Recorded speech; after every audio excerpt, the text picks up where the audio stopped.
right, so the WWE Draft coming up, and you know, I am going to give you who I believe should go from Raw to SmackDown. Now, I'm not over here. I was like, I'm not trying to necessarily tell you the picks, or maybe, or kind of like, because I'm just going to tell you the people I think can benefit from a new being on a different show than actually who I think will get picked. Kind of like, that's difficult. We don't know what they're going to do with that type of stuff. But I'll just go ahead and start it. I think the New Day can go to SmackDown. They've been on Raw quite a bit. I was like, they need a little bit different. I was like, I think some of these tag teams are going to change it because it gives different matchups depending on what stuff there is. But I was like, to me, like, my whole philosophy for Raw is really getting more women and younger talent on here compared to SmackDown. I want more veterans of either gender that sort of just know what to do and kind of got a short amount of time to play with. Over here, you can introduce people a lot more and give them time to breathe. That's why I like New Day go over here. I was like, the SmackDown Tag Team title, they haven't done nothing with Grace Waller and A Town Down and stuff like that. They haven't been on SmackDown in a while, but they also know what they're doing. They get in and they get out for their character.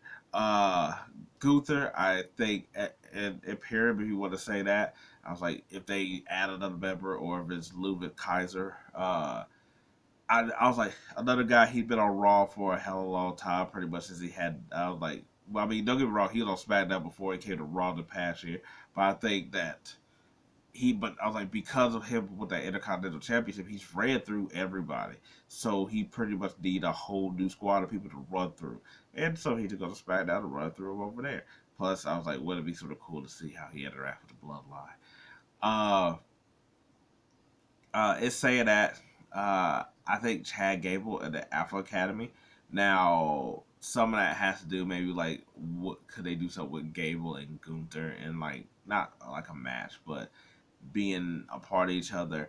I don't think the story is done with Alpha Academy. That's to break them up this quickly.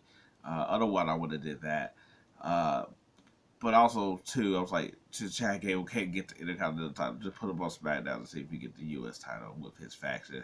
Especially because of, like, if they sort of do a heel Alpha Academy, there's a faction over there with Los Gatos. Uh, well, not Gatos. I forgot what their name was. I'm sorry. Uh, I think the Party Girls should go on SmackDown. Their aesthetic just fits SmackDown, I think, a lot more. Some of these is also just like what it feels like. For instance, like Naomi just going to stay on SmackDown. She feels like SmackDown. Seth Rollins, as much as I like him on SmackDown, he feels like Raw. You know what I'm saying? Uh, I was like, yeah. I was like, the Party Girls, I feel like they need to go on there. I think Bronson Reed as well, too. I was like, they don't. I was like, I think he sort of done all he done on Raw. And I was like, I know he's sort of in a little beef with Sami Zayn, but I was like, I feel like it's just they don't have. I don't feel like they have the proper big man over there. So I think that he's would be able to shine as a bigger person over there. Even though I know I just see some of these things hard. Where like if I said Gunther over there with Bronson Reed, they sort of already did that. But there's at least a little bit more stuff. I was like, it's new people for the face, and also the U.S. Championship is a lot more open to me as well too. Uh, and then I was like, I'll just throw. I was like, Ricochet's always a good look over there. Shinsuke Nakamura, just some filler people. Uh, my surprise one was going to be Jay Uso. Uh, I was like, only reason I don't know, I was like, I thought about him because I'm like, of course the bloodline there, so you could do that whole thing. But also his boy Cody is over there, uh, as well, so it's like he would be fully alone. Uh, but I was like, but him being in the main event scene, and I was like, but also he could take the U.S. title off of Logan as well too. That could be a huge big match as well.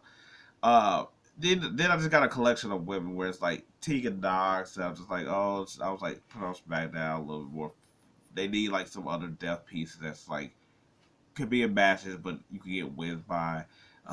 Chelsea and Piper just seems like a spot that they go after they've been probably on Raw for a lot. And Shayna or Zoe Stark. I don't know which one really, to be honest, just because I was like Zoe has like they sort of have built up a little bit to where she could give Bailey a new like somebody to fight, but that's how I also feel about Shayna, where it's like she's been a constant threat as well. But I was like, could just move them both there just because they've been a tag team as well. Uh, they might not break them up just yet. So I was like, I just give them a couple of that. But yeah, I don't know who they really would pick. I was like, I don't feel like there's a crazy amount that I would care about, if I should say that. And some of the story, like I'm like, they can't break up Judgment Day yet. I don't think they can do DIY yet. So I'm like, would you really take them over to SmackDown after they're doing like their little beefs within each other? Kind of difficult, but yeah. So that's all who I think will go to Raw and SmackDown.